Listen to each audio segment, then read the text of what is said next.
Okey, Assalamualaikum warahmatullahi wabarakatuh. Hari ini kita akan sambung dengan bab baru, iaitu bab 3 elektrik. Okey. Dalam bab ini awak mesti tahu berkenaan, anda akan mempelajari tentang arus dan beza kepayaan, rintangan, daya gerak elektrik dan rintangan dalam, dan juga tenaga dan kuasa elektrik. Hari ini kita akan sambung yang pertama, subjek topik yang pertama, iaitu arus dan beza keupayaan. Pertama sekali kita akan tengok apa dia medan elektrik. Kena faham dulu. Contoh kat sini, bila sebatang sikat didekatkan dengan air paip yang halus. Sikat ni telah dicaskan, maksudnya sikat yang bercas. Awak akan nampak air paip tu akan jadi bengkok.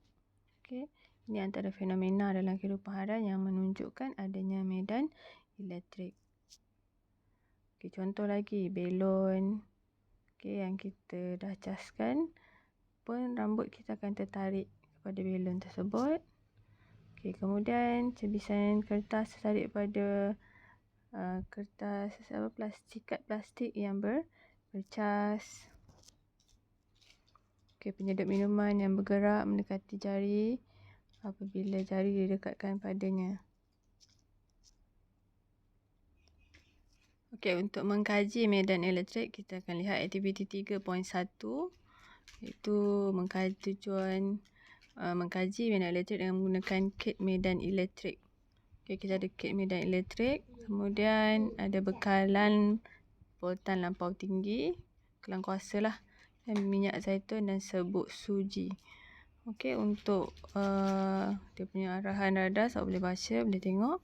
Kita tengok dia punya video macam mana aktiviti ini dijalankan. Ini saya nak tunjukkan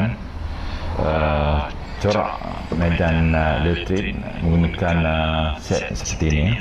So untuk set ini saya perlukan power supply high voltage, kemudian mangkuk pija, kemudian minyak masak. Kita tuangkan minyak masak.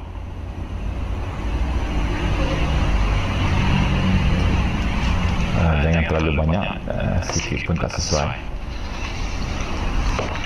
Kemudian kita taburkan bijian di atas ni.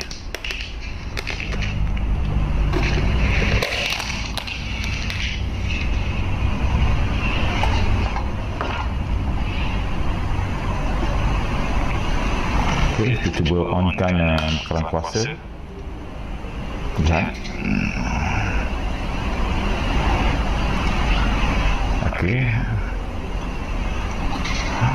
Ada pergerakan.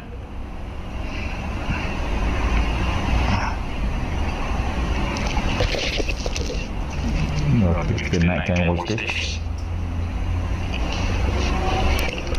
Nampak ada bijian yang bergerak daripada terminal negatif. Ini negatif ke terminal positif. Kita naikkan sikit voltage.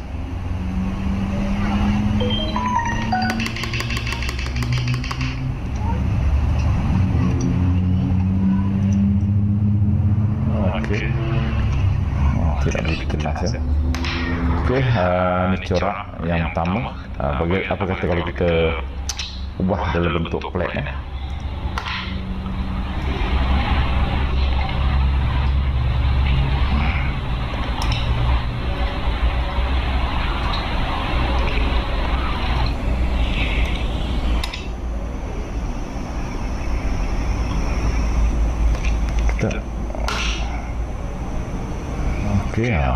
nampak ada pergerakan daripada terminal negatif ke terminal positif.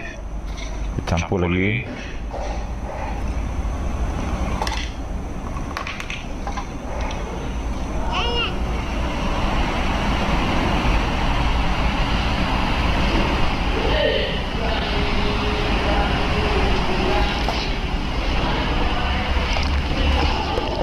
Ini terminal negatif, ini terminal positif.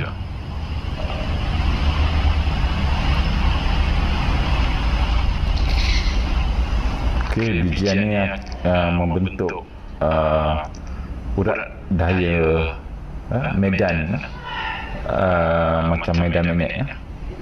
Bijian ini membentuk seolah-olah medan magnet.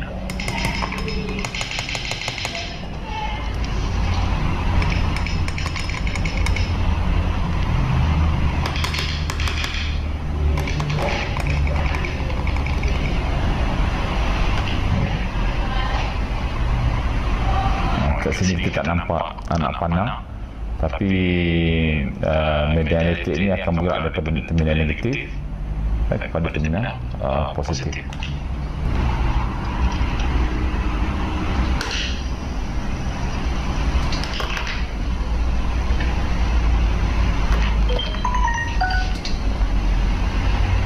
Kita nampak ada pergerakan, bijian ini bergerak daripada terminal negatif kepada terminal positif.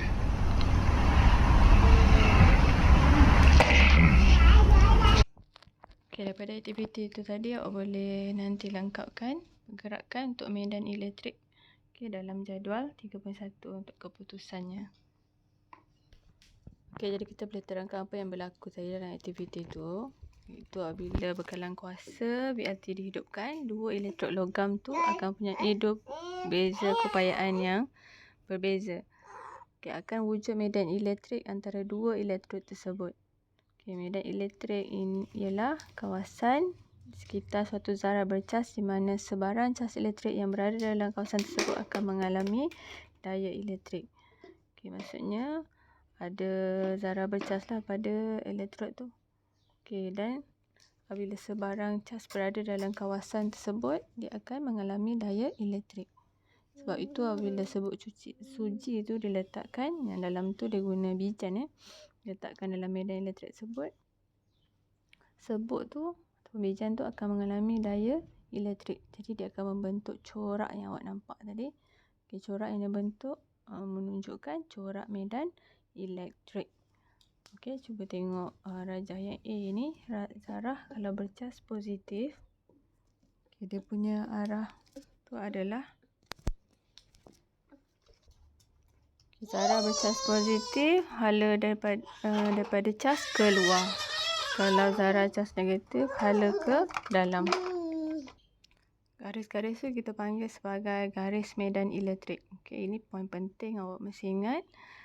Garis medan elektrik mesti bermula daripada cas positif dan berakhir dengan cas negatif. Jadi mesti pergerakan daripada positif ke negatif.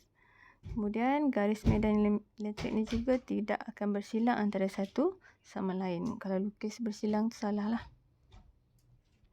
Okey, ini ialah corak medan elektrik. Okey, boleh dilukis menggunakan garis-garis beranak panah untuk menunjukkan arah dia. Okay, setiap garis anak panah mewakili satu garis medan elektrik. Okay, kalau tengok yang A ni yang pertama, dua zarah dengan cas beza. Okay, dia cas positif dengan cas negatif. Sebab itu cas positif dengan negatif dia saling menarik antara satu sama lain. Kalau tengok dia punya anak panah. Okay, anak panah dia mesti mula daripada positif masuk ke negatif. Okay. Okay, jika cas yang berlawanan pula, okay, dia takkan bersambung lah. Takkan bertemu macam tu. Okay, tapi untuk negatif dia sentiasa ke arah dalam. Okay, ni untuk zarah dengan plat satah yang berbeza. Okay, kalau positif dia sentiasa keluar ke arah plat yang negatif tu. Okay, kalau dua plat pula daripada positif. Okay, kita tengok modul yang awak ada. Okay, untuk medan elektrik. Okay, semua kesimpulan kat sini ada. Medan elektrik ialah kawasan sekitar suatu zarah di mana sebarang cas elektrik yang berada dalam kawasan tersebut mengalami daya elektrik. Okay, medan elektrik diwakili oleh garis-garis anak panah. Dan garis-garis daya elektrik ni tidak akan bersilang dan sentiasa bertindak dari arah cas positif ke negatif. Okay, kekuatan medan elektrik diwakili oleh keamatan bilangan garis medan. Okay, lebih banyak, lebih padat, banyak garis daya elektrik menunjukkan medan elektrik yang kuat. Okay, garis-garis daya ni kalau jarang-jarang maknanya medan elektrik tu lemah. Kalau rapat-rapat, banyak, rapat tapi tak bersilang okay, menunjukkan medan elektriknya kuat. Okay, ini jawapan untuk aktiviti tadi. Kenapa kita gunakan bekalan kuasa voltan lampau tinggi sebab kita perlukan kekuatan medan elektrik yang kuat. antara dua elektrod, barulah boleh nampak tunjuk pada kita punya serbuk tu. Okey, dan minyak zaitun atau minyak masak tak kisahlah, berfungsi sebagai penebat supaya beza kepayan tinggi dikekalkan melintasi elektrod. Okey, serbuk suji juga tidak mengalami geseran kalau kita gunakan minyak. Okey, jadi muka surat 2 modul ni boleh lengkapkan lah.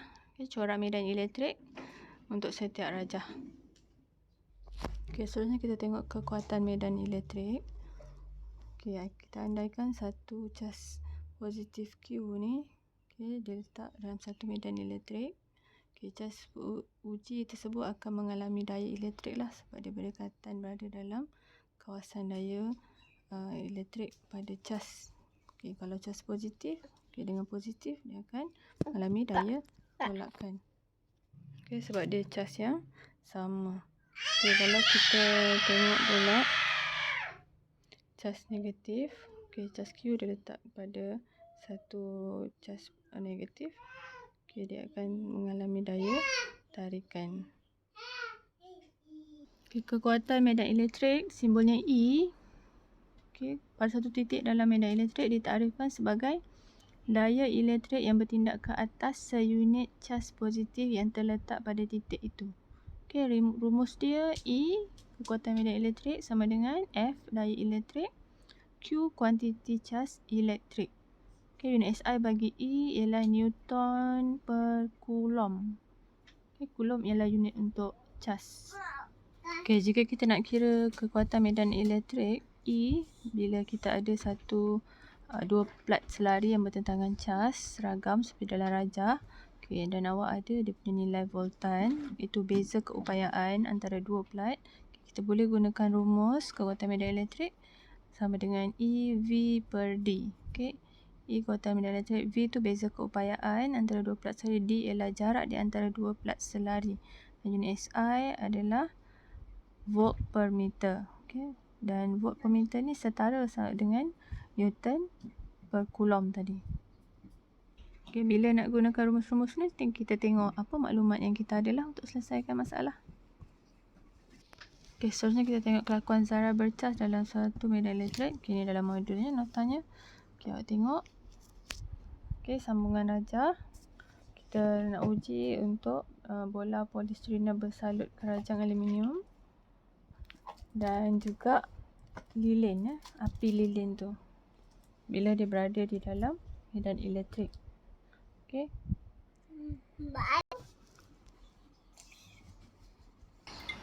Okay, ni apa yang berlaku pada bola polistrina tu. Okay, penerangan ni kenapa berlaku begitu. Okay, mula-mula kalau bola polistrina ni kita hidupkan bekalan kuasa, kita biar je macam tu, dia takkan bergerak sebab bola dalam keadaan neutral. Okay, step yang pertama, bola tu, okay, bola disesarkan, disentuh plat logam cas negatif. Okay, cas positif pada bola akan dinyacas, jadi bola bercas negatif. Bila bola sepenuhnya bercas negatif, dia akan hasilkan daya tolakan lah sebab cas yang sama. Okay, bila berlaku macam tu, dia akan tertarik ke plat logam positif. Okay, seterusnya bila dia berada pada plat logam positif, lama-lama dia akan menjadi bercas positif. Okay, bila berada dekat plat positif, sama juga bola tu akan bercas positif. Cas yang sama akan menghasilkan daya tolakan, jadi bola positif tu akan tertarik ke plat logam negatif. Dan ia berulang-ulang sehinggalah bekalan kuasa dimatikan. Okay, untuk kesan medan elektrik atas nyalaan lilin pula. Okay, nyalaan lilin akan tersebar di antara kedua-dua plat. Okay, bahagian tersebar ke plat negatif akan lebih besar berbanding plat positif. Okay, macam dalam gambar rajah tu. Okay, kenapa? Sebab tenaga haba lilin mengayunkan udara kepada ion positif dan ion negatif. Okay, kemudian ion negatif akan tertarik ke plat positif dan ion positif tertarik ke plat negatif.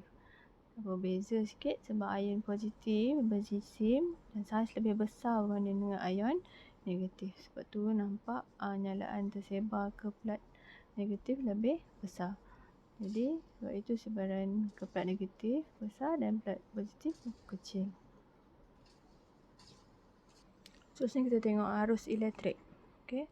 Peralatan elektrik berfungsi bila ada arus elektrik mengalir. Apa dia arus? Arus, simbol dia I, ialah kadar pengaliran cas. Pengaliran cas simbolnya Q dalam suatu konduktor. Okey, jadi rumusnya adalah I sama dengan Q per T. Okey, I sama Q cas, T masa. Jadi kita boleh susun Q sama dengan IT. Unit SI bagi arus ialah coulomb per saat. Okey, ataupun ampere. A huruf besar. Okey, kalau tengok rajah ni macam mana kita nak kira cas tu. Berapa banyak cas dalam rajah ni. Arus cas elektrik mengalir dalam satu konduktor. Kita dah tengok arus mengalir dalam satu konduktor.